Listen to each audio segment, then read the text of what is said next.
அஸ்ஸலாமு அலைக்கும் வரஹ்மத்துல்லாஹ். கடமையான தொழுகைக்கு பாங்கு அவசியம். இப்போ பாங்கு சொல்கிறது எப்படின்னு பார்ப்போம்.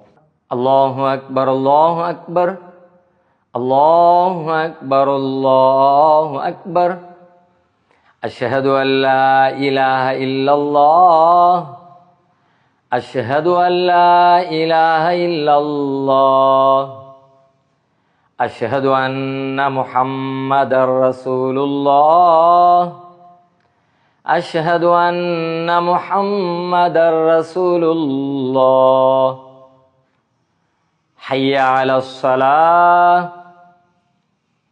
ஹய்ய அலஸ் ஸலாஹ் ஹய்ய அலல் ஃபலாஹ்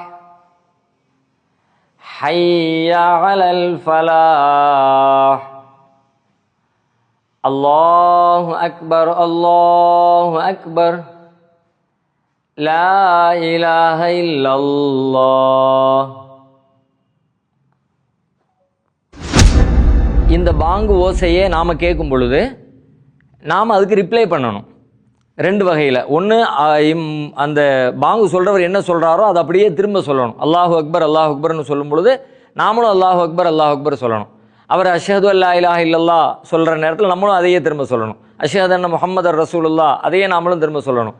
ஹய்யா அலஸ் ஸலாஹ் ஹய்யா அலல் ஃபலாஹ் என்று சொல்கிற நேரத்தில் மட்டும் லா ஹவுல வலா குவத்த இல்லா பில்லாஹ், ஏன்னா தொழுகையின்பால் வாருங்கள் அப்படின்னு அழைக்கிறாரு. அப்போ திரும்ப நீ தொழுகையின்பால் வாருங்கள் நீங்கள் வாங்க அப்படின்னு சொல்கிற மாதிரியான ஒரு எதிர்முரண் வர வாய்ப்பு இருக்கிறது. ரெண்டாவது, தொழுகையின்பால் வரணும் அப்படின்னா அல்லாஹ்வுடைய உதவி நமக்கு தேவை என்பதை நாம் விளங்க வேண்டிய தேவை இருக்கிறது. அந்த வகையில் ஹய்யா அலஸ் ஸலாஹ் தொழுகையின்பால் வாருங்கள், ஹய்யா அலல் ஃபலாஹ் வெற்றியின்பால் வாருங்கள் அப்படின்னு சொல்லும் பொழுது லா ஹவுல வலா குவத்த இல்லா பில்லா அப்படின்னு சொல்லணும். பிறகு அல்லாஹு அக்பர் லா இலாஹ இல்லல்லாஹ் அதையே நாம் திரும்ப சொல்லி பாங்கின் ஓசைக்கு நாம் பதில் சொல்லுவதை நிறைவு செய்ய வேண்டும்.